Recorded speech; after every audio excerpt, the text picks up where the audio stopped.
I just got done watching a video from Down Under Doug, and happened to notice in the video he mentioned that he was working overnight on third shift.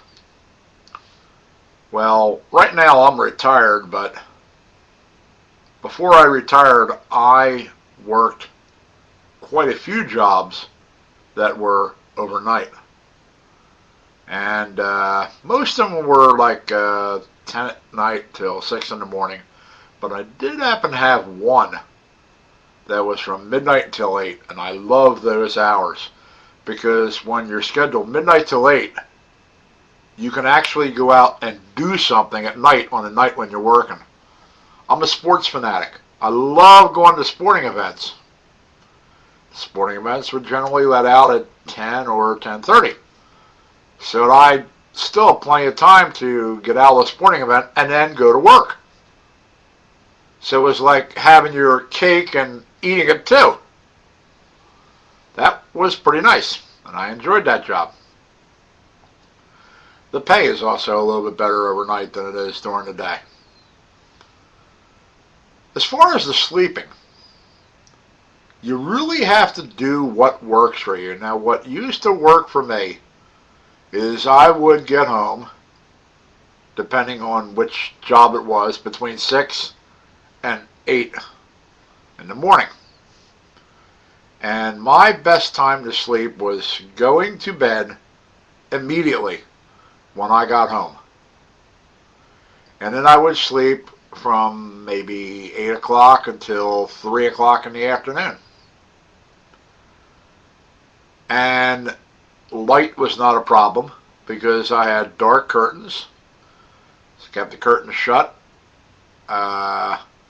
Occasionally the phone would ring, but I even found a way around that.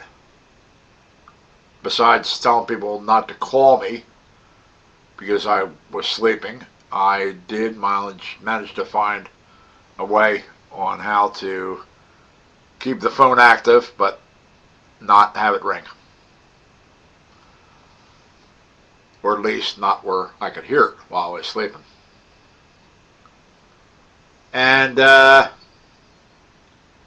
one of the other things that I really enjoyed about working overnight was it gave me a lot of energy during the daytime.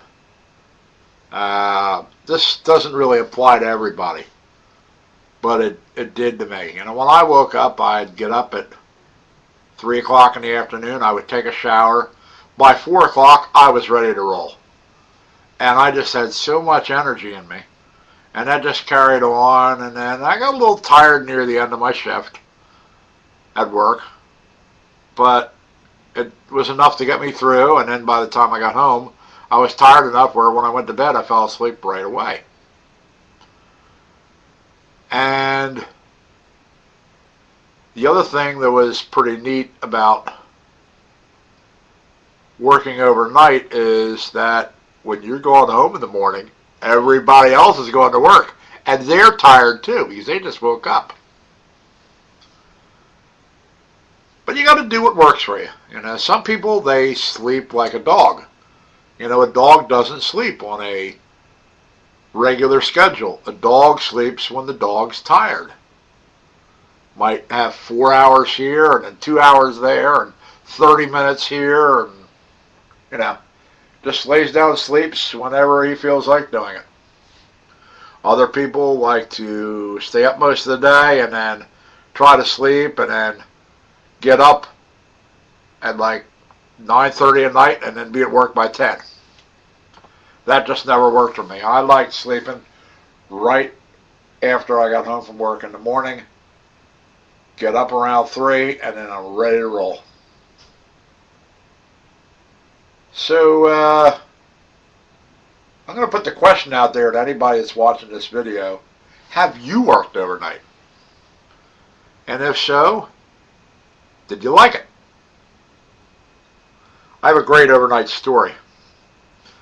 I worked for a place called Circuit City back in the early 2000s.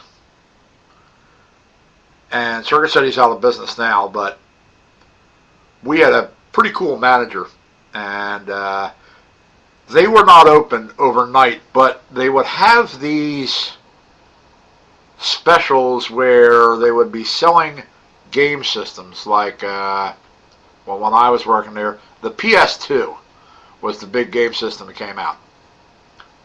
And what we would have to do is we would have to get everything ready for the sale on the very first day of that PS2 sale. And for those of you who don't know what PS means, it's PlayStation, Sony PlayStation. They've already got the PS3 out, but this is the PS2 when I worked there. And we'd have to like set everything up in the store, get everything ready overnight. And he would choose about 4 or 5 people to work overnight. We get the whole job done, and then they would open the store in the morning, and crowds of people would rush in. And within a half an hour, all the PS2 units were gone. But one of the things that this one manager we had did was they had a barbecue grill back in the automotive area, you know, the area where they put car stereos in the cars. And his boss normally gave him the budget to do whatever he wanted to do with promotions. So what he did, and I still love this to this day, he went out and bought shrimp, hamburgers, ribs, chicken, and pork. And knowing that the store would open around 6 a.m. for the sale of these PS2s, at about 3:30 in the morning, now you got to remember, we were in there since like 11 at night.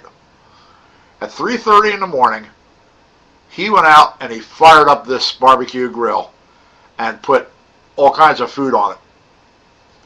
And of the 7 or 8 people that were working, him and one other person were out there kind of manning the grill. And what he did was, anybody that was waiting in a line overnight, you know, people line up overnight to buy electronics. I mean, it's just something that happens everywhere. But the people that were waiting overnight to come in to be the first ones to buy this PS2,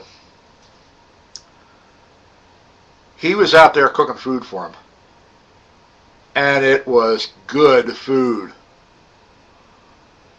Shrimp, burgers, hot dogs, chicken, you name it, he was cooking it.